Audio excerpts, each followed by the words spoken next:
So very good afternoon to everyone. काफ़ी अच्छा मौसम है और बात करने के लिए पर्याप्त ऊर्जा है और ठंडा मौसम होने से एनर्जी अधिक बढ़ जाती है। तो बात करते हैं the loudest guy in the room is the weakest guy. जो सबसे अधिक चिल्लाता रहता है वो सबसे कमज़ोर है। ये बिल्कुल सत्य है और मैं इसका समर्थन करता हूँ। मतलब ये सत्य है, ये एक सही बात है कि अगर आप अंदर से कमज़ोर होते हैं तो आप ज़्यादा चिल्लाते हैं। ठीक है, इसका क्या मतलब है? इसका मतलब ये है कि जैसे मान लीजिए आप ज़्यादा रिएक्ट करेंगे चीज़ों के ऊपर, आपका मन अधिक दौड़ेगा भागेगा। अगर आप अंदर से कमज़ोर हैं, आप हर चीज़ पे प्रतिक्रिया देने लगोगे। You will give a reaction to everything what is happening around you. और अगर आप अंदर से स्ट्रांग हो, you are if you are really strong, I am telling you, no your reactions will become slow because you know that this is common. Okay? क्योंकि आप जानते हो ये तो रोज़ की चीज़ है, इसमें कोई ख़ास बात नहीं है, इसलिए आप उसमें प्रतिक्रिया देना बंद कर देते हो।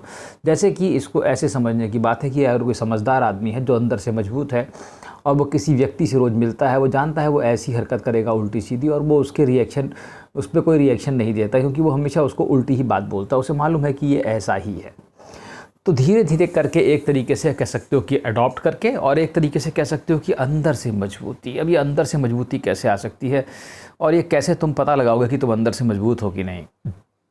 देखो, अंदर से जो मजबूत लोग होते हैं उनकी इनर स्ट्रेंथ की बात कर लेते हैं इसमें कुछ हद तक।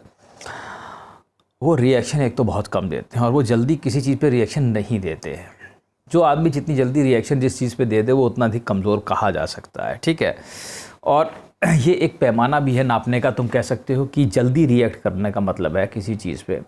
अब जहाँ पे ज़रूरत है वो तो अलग बात है, लेकिन जनरली किसी चीज़ पे जब रोज़ डेली जो चीज़ें होती रहती हैं आपके आसपास, उन पे रिएक्शन देने की शायद आवश्यकता इतनी ज़्यादा नहीं होनी चाहिए।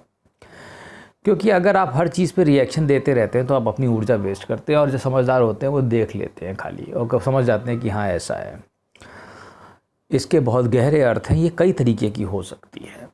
इसको समझने की ज़रूरत है, ये क्या कहा गया है। ठीक है, कि इनर स्ट्रेंथ क्या है और कैसे मतलब तुम करोगे। मैं तुम्हें पहले अपना सिनारियो समझाता हूँ।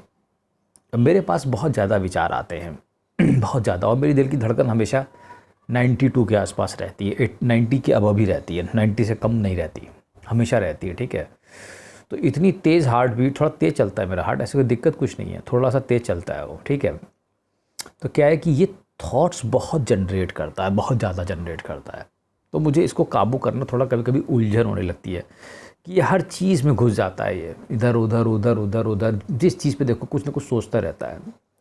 ठीक है, जब आपका बीपी ज़्यादा होता है या आपकी हार्ट रेट ज़्यादा होती है तो आप सोचते अधिक हैं, तो आपको नींद कम आती है। तो एक दिन मैं झुंझला गया, मैंने कहा बहुत हो गया, मैं इतना ज़्यादा नहीं सोचूंगा। तो मैंने प्रभु से कहा कि भगवान से मैंने कहा कि भैया इतना ज़्यादा क्यों सोच रहा हूँ? तो उन्होंने कहा ठीक है। तो मैंने उस दिन क्रिया किया, ऐसे ही क्रिया जो मैं करते रहता हूँ वो किया। तो मैंने देखा कि जब एक बहुत देर बाद क्रिया करने के, देखो एक तो ब्रेथ से होता है। ठीक है, नेचुरल सी बात है, हार्ट बीट तेज़ चल रही है तो ब्रेथ ज़्यादा तेज़ चलती है। ठीक है, तो जब तुम ब्रेथ अंदर लेते हो तो ब्रेथ से थॉट्स जनरेशन है। ठीक है, इसका डायरेक्ट लिंक है, जितनी तेज़ सांस चलेगी उतनी ज़्यादा थॉट्स भी होंगे आपके पास। It's very natural.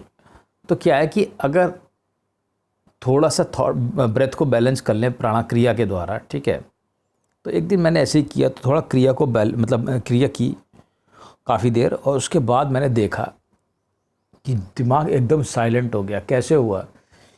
At this point, ये जो पॉइंट है यहाँ पे आकर कि यहाँ पे जब नर्व शायद प्रेशर डालती है तब आप थॉटलेस स्टेट पे पहुँचने लगते हो। वो बढ़िया स्टेट होती है। तब मैंने इस चीज़ का अनुभव किया कि यहाँ पर एट दिस पर्टिकुलर पॉइंट जब न्यूरॉन्स कंसंट्रेट होते हैं, ठीक है, या पता नहीं क्या होता है अंदर, जो भी कुछ होता है, जैसे भी वो मतलब उसको अलाइन किया जाता है, then it is peace, then you have real peace. I am telling you. तो थॉट्स बिल्कुल नहीं रहते, बड़ा अच्छी स्टेट होती है। प्रैक्टिकली बता रहा हूँ तुमको। अब देखो, एक तो ये तरीका है कि मतलब एक तो आपने क्रिया के माध्यम से अपने थॉट्स को रोका या ब्रेथ के प्राणायाम करके, और मतलब एक ऑथेंटिक क्रिया की, कोई योगा नहीं, कोई कसरत नहीं कि आपने असली योगा किया। ठीक है, मैं कृष्णमूर्ति का एक वीडियो देख रहा था, जिद्दू कृष्णमूर्ति का। उन्होंने कहा है कि ये जितना भी बताते हैं ये सब, जैसे मान लीजिए रामदेव हैं, ये सब एक्सरसाइजेज हैं, दे आर नॉट योगाज। योग का मतलब है परमेश्वर से जुड़ना, योग का मतलब है सांस का पूरा कंट्रोल, योग का मतलब है आत्मा को परमात्मा में लीन करना।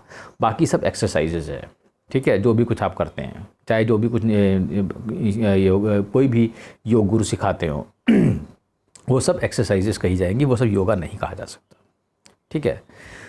तो योगा के माध्यम से अब मैं तुम्हें फिर से बताता हूँ कि देखो, जब तुम इतने कमांड में तुम्हारी विल पावर और तुम अंदर से इतने स्ट्रांग हो जाते हो और इतनी तुम्हारी अंदर से ग्रोथ हो जाती है, ठीक है, कि तुम सर्कमस्टेंसेस को बनाने लगते हो, तब तुम उसको रिएक्ट नहीं करते। तुम समझो मैं इस कमरे में यहाँ पे बैठा हूँ, यहाँ पे 3 कुर्सी और है, ये बिस्तर है, ये है, कूलर पड़ा हुआ है, इधर कुछ है। मैं ऐसे विचार करूँ कि यहाँ पे एक आदमी आके बैठेगा और मुझसे बात करेगा और मैं उससे इरिटेट होऊंगा, मैंने ऐसा सोचा, और थोड़ी देर में एक आदमी आता है, वो यहाँ बैठता है, थोड़ी देर बात करता है और मुझसे इरिटेट होता है। तो चूंकि वो मैंने ही बनाया हुआ है, क्योंकि वो मेरे ही मस्तिष्क का दिमाग बनाया हुआ निर्माण कार्य है, वो मेरे थॉट्स ही कन्वर्ट होकर के मेरे सामने आके बैठ गए, तो मैं इरिटेट नहीं हो सकता, तो मैं बोलूँगा ही नहीं, मैं मुस्कुराऊँगा। इसीलिए क्योंकि मुझे मालूम है ये मैंने ही बनाया हुआ है। यही अल्टीमेट चीज़ है, मैं तुम्हें बता दे रहा हूँ, द ट्रांसफॉर्मेशन, कि तुम अंदर से इतने स्ट्रेंथ, इतनी ग्रोथ कर लो, इतनी विल पावर हो जाए कि जो तुम सोचो वो तुम्हारे सामने होने लगे। तुम सोचो कि कोई आके तुम्हें भी मारेगा, तो तुम्हें कोई मारता है तो तुम्हें बुरा नहीं लगेगा, क्योंकि तुमने उसे पैदा किया है अपने दिमाग से, क्योंकि तुम जानते हो वो तुम हो, वो तुम्हारा एक विचार है जो तुम्हें मार रहा है। उदाहरण के लिए भस्मासुर का उदाहरण ले लो। भस्मासुर को ऐसा वरदान शिव ने दे दिया, तुम जिसके ऊपर हाथ रखोगे वो भस्म हो जाएगा। फिर उसकी बुद्धि ऐसी कर दी कि अपने ऊपर उसने हाथ रख लिया, ठीक है। तो जब अपने ही थॉट्स से आप इतने पावरफुल हो जाते हो कि जो इच्छा होती है वो करने लगते हो, तो ऐसे में थोड़ा सावधान भी रहना चाहिए, ठीक है। तो तुम्हें उस चीज़ पे रिएक्शन दिखाने की आवश्यकता नहीं रह जाती।